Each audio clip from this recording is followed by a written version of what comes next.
Section 1. You will hear a woman booking a bicycle tour over the phone. First, you have some time to look at questions 1 to 4.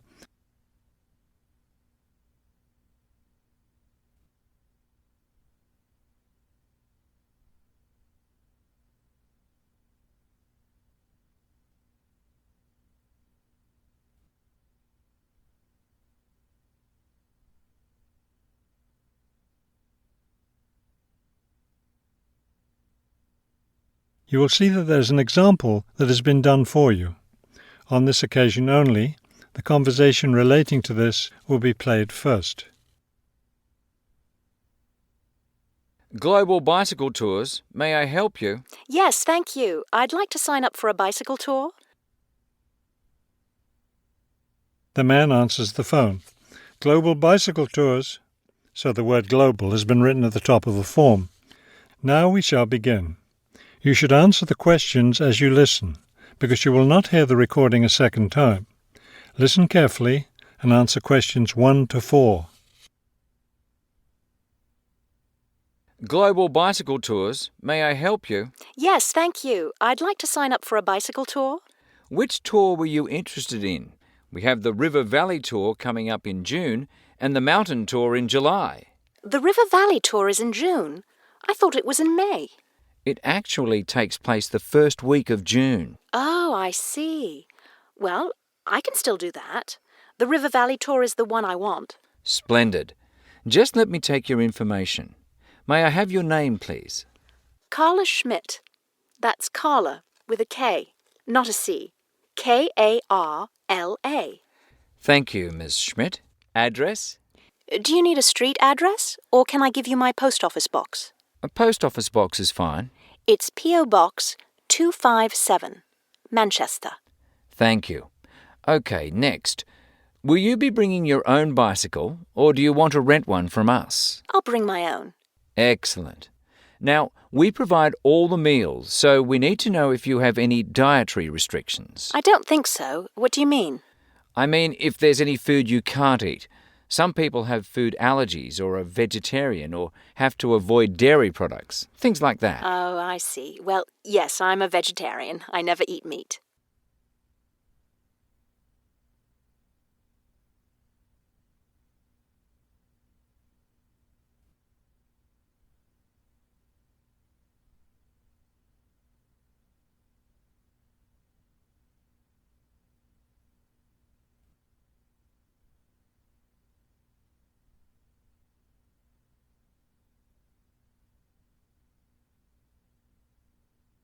Now listen and answer questions 5 to 10. All right, I'll make a note of that.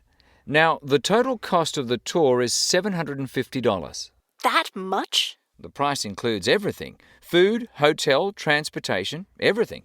Everything? Yes, everything. The only other thing is you'll want to tip the tour guide. We usually recommend 5% of the total tour cost. A 5% tip. I guess that's reasonable. In order to reserve your space on the tour, I'll need a 30% deposit. Do you need that right away? We generally ask for the deposit at least 4 weeks before the tour begins. The River Valley tour begins, 6 weeks from now. So you'll need to pay the deposit in 2 weeks. I think I can do that. I wonder if you could tell me something. How will our luggage be transported? Do we carry it on our bicycles? No, you leave that to us. We have a van that carries your luggage from hotel to hotel each day, so you don't have to worry about it. Great. I have a luggage rack for my bike, but I guess I won't have to bring that. No, you won't. But there are a few items we recommend that you bring. We can't control the weather, so you should bring a raincoat or rain gear. Yes, that's a good idea. And I should have my own spare tire too, shouldn't I? Actually, you don't need that, as our guide always carries some. And of course, you won't need maps either, since our guide has the route all planned. What about a water bottle? I'll need that, won't I? Yes, you should definitely have a water bottle. A camera would be a good idea too, since that tour goes through some very scenic areas. I have a guidebook of that area. I wonder if I should bring it along. We don't recommend guidebooks. It would just be extra weight, and the tour guide knows a great deal about the area. Yes, I see. Is there anything else I need to know? I think we've covered the important points. I'll send you a tour brochure, and you can call again if you have any questions. Thank you very much. That is the end of section 1. You now have half a minute to check your answers.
Section 2.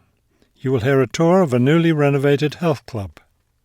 First, you have some time to look at questions 11 to 15.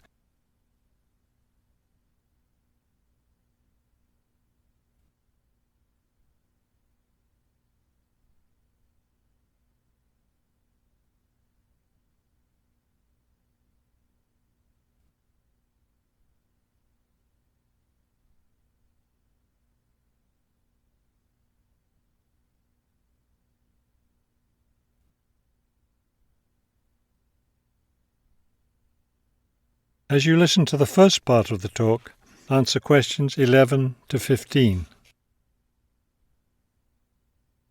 Thank you all for coming to see the new renovations to the Hartford Health Club. I know you'll be as pleased as I am to see the wonderful results of our months of hard work to improve the club and bring you the best facilities ever.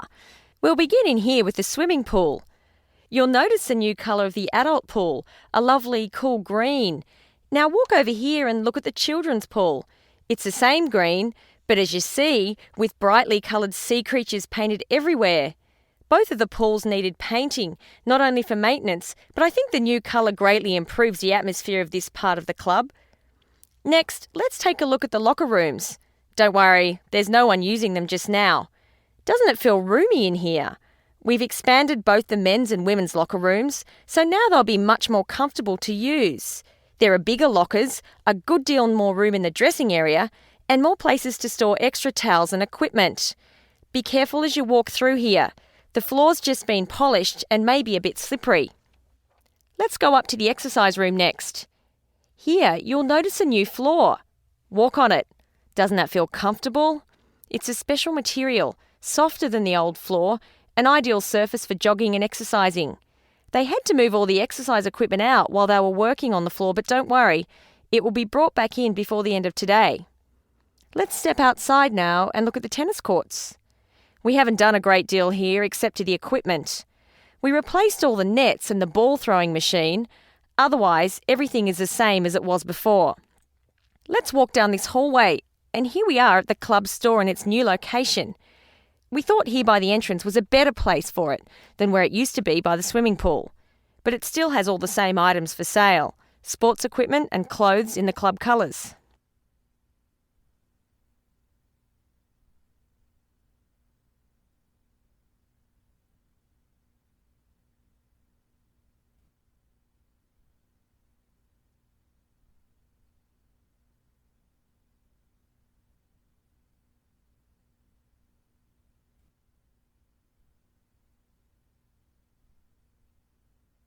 Now listen and answer questions 16 to 20.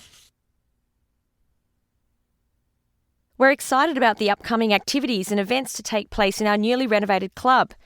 Now that the pools are ready for use again, swimming lessons will begin tomorrow for both adults and children.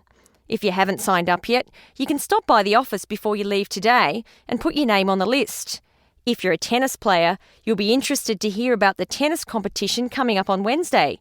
Players from different clubs all over the region will be participating. If you'd like to watch the event, tickets are available in the office. Also, I want to be sure you all know you're invited to our club party coming up next weekend. We're celebrating the completion of the renovation work, and we have a lot to celebrate. The entire renovation project was finished in just 9 months. That's 3 months less than the 12 months we'd originally planned on. We're proud of that, and proud that we came in under budget too. Because we've had such good results with this project, we're already planning the next one. We already have 2 indoor pools, and next year we plan to install an outdoor pool right next to the tennis courts. Details of these plans will be made available to all club members soon. All right, I think we've covered just about everything. Are there any questions? That is the end of section 2. You now have half a minute to check your answers.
Section 3. You will hear a museum director talking to several student interns, explaining their internship duties at the museum. First, you have some time to look at questions 21 to 25.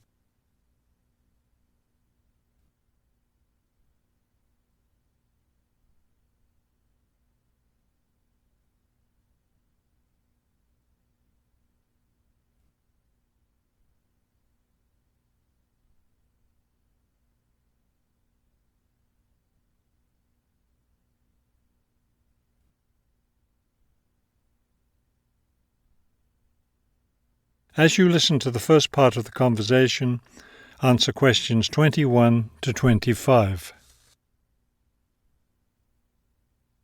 Welcome to the City Museum of Art. I'm Dr. Shirley Johnson, the director of the museum's internship program.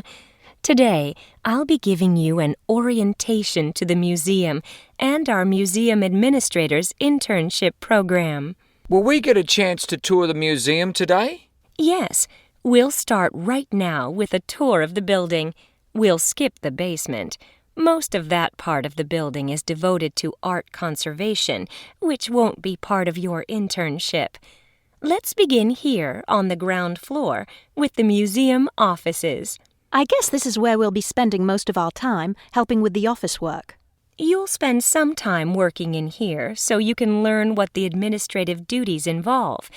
But you'll also get a chance to experience all aspects of museum work.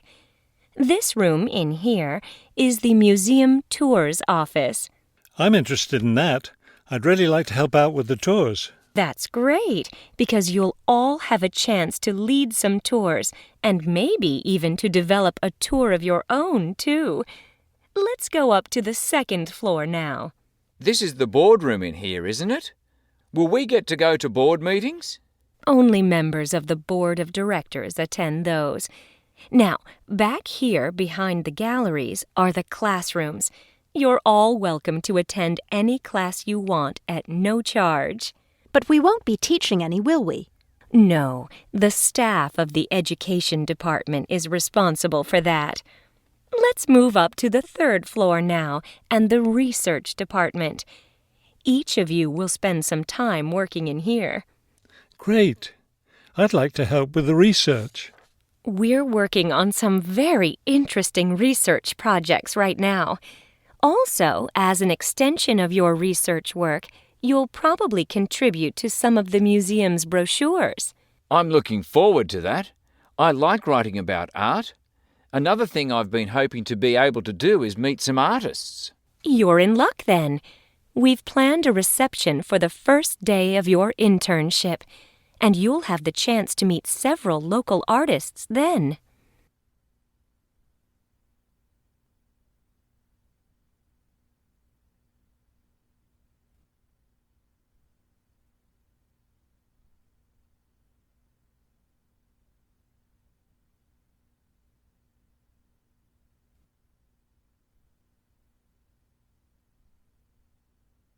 Now listen and answer questions 26 to 30.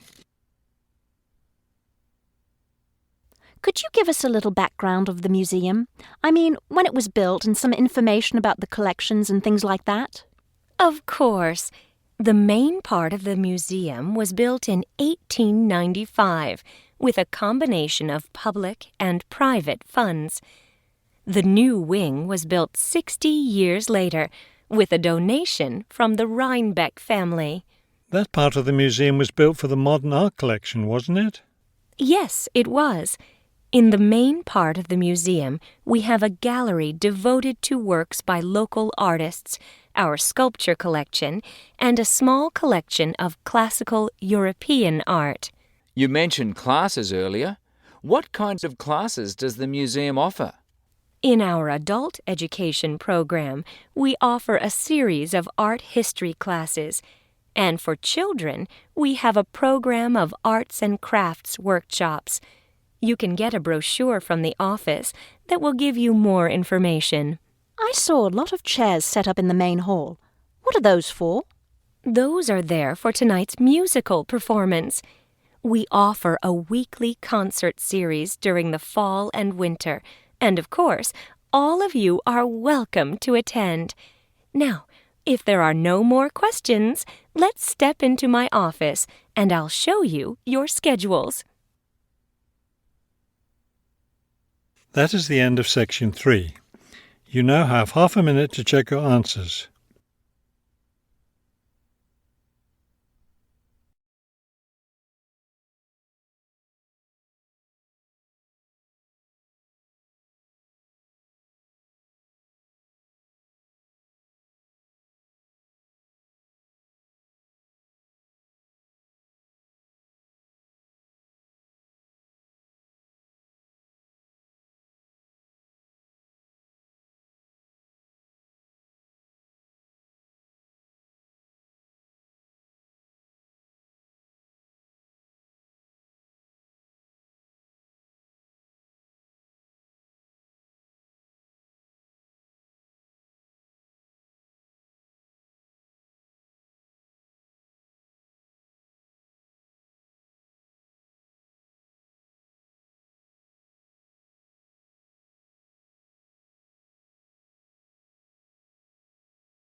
Section 4.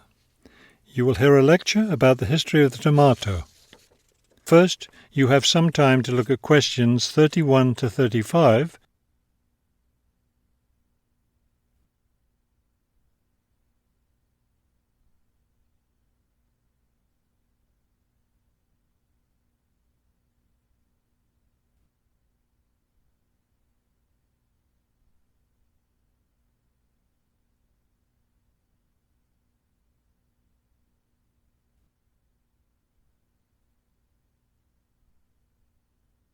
Now listen carefully and answer questions 31 to 35.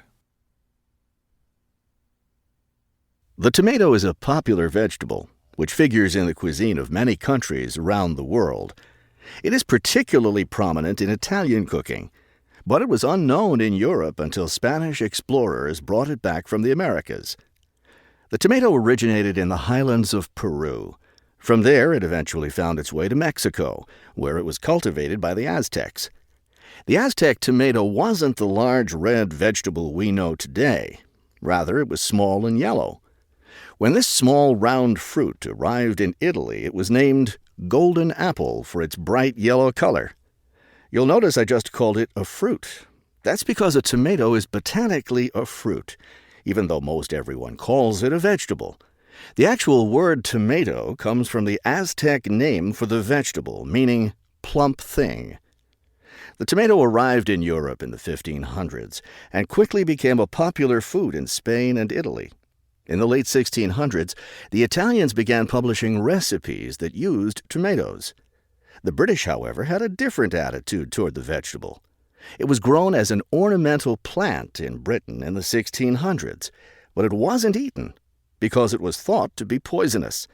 It wasn't until the 1700s that tomatoes became part of the daily diet in Britain.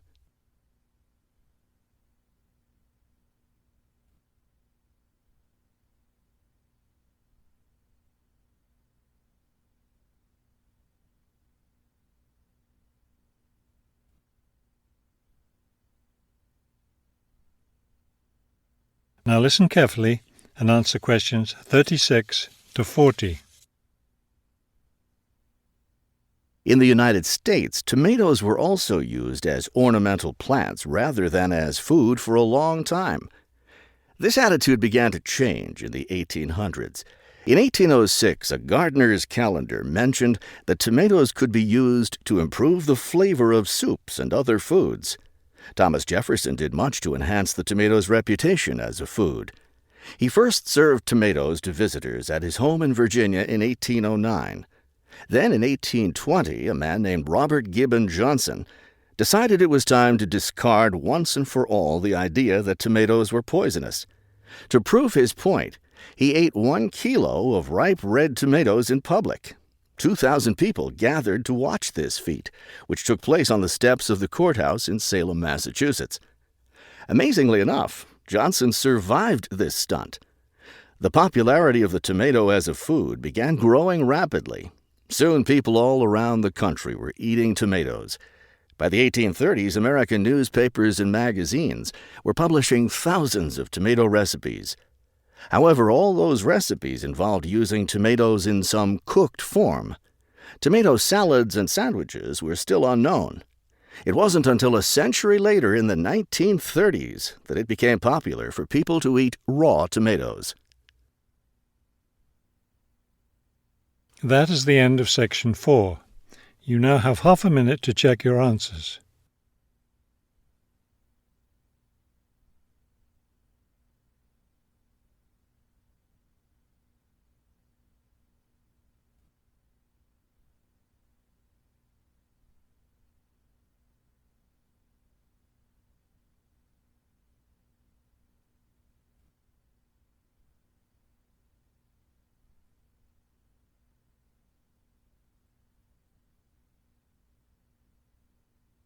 You will now have 10 minutes to transfer your answers to the listening answer sheet.